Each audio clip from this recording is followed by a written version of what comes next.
Zaman kanak-kanak, riang dan nakal adalah zaman paling best. Betul tidak? Sememangnya banyak kenangan pahit manis waktu zaman kita kanak-kanak dulu. Salah satunya aktiviti panjat pokok, petik dan ambil buah-buahan tanpa pengetahuan tuan pokok. Ambil pula bukan sikit-sikit, penuh satu baju, macam mak-mak mengandung pula jadinya.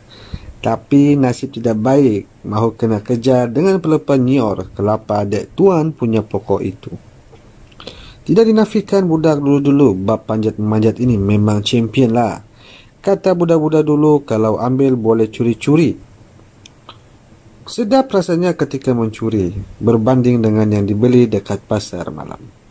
Masam manis, pahit dan kelat semua cukup. Kata budak-budak dululah. Bukan saya yang kata. Kadang-kadang tuan pokok tu tidak kisah pun sebenarnya kalau kita ambil sebiji dua untuk buat makan. Tapi masalahnya habis satu pokok dibantainya. Cuma tinggal yang muda-muda dan baru berputik saja. Yang lain habis licin. Mau tak naik tuan punya pokok tu. Bila cerita bab-bab panjat dan petik buah-buahan ni, aku teringat satu peristiwa yang terjadi pada aku and the gang sewaktu kami membesar dulu-dulu. Kisah aku dan the gang ketika mengutip buah sentol di hujung kampung. Ingat lagi waktu kecil-kecil dulu. Kami pergilah satu tempat ni untuk cari buah sentol. Biasanya pagi-pagi banyak buah sentol yang luruh. Jadi aku dan kawan-kawan pun sepakat nak pergi kutip. Tapi nasib tak menyebelahi saya dan kawan-kawan sebab pagi itu tidak banyak buah yang luruh. Cuma ada 2-3 biji saja. Saya dan rakan-rakan pula ramai dalam 6 hingga 7 orang macam itulah. Nak dijadikan cerita setelah perbincangan dibuat, kita orang pun carilah kayu untuk baling buah sentol kat atas pokok tu.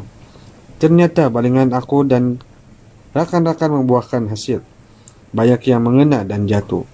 Saya dan rakan-rakan pun makin bertalu-talu baling buah sentol di atas pokok itu.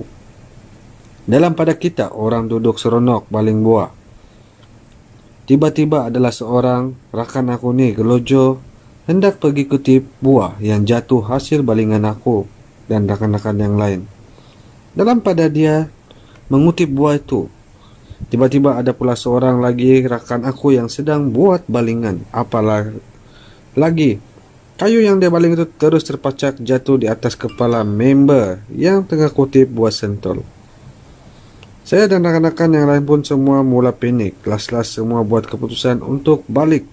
Sebab tengok darah dia banyak sangat keluar dan kulit kepala pun terkopek. Dalam perjalanan balik itu bermacam-macam jawapan yang difikirkan saya dan rakan-rakan.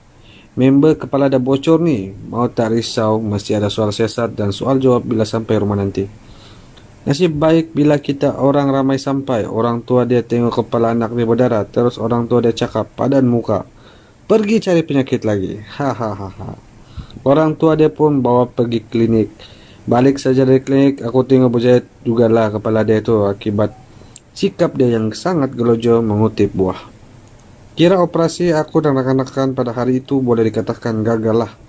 Sebab bila kejadian itu berlaku, masing-masing langsung tidak ambil peduli pasal buah yang kita orang baling tadi.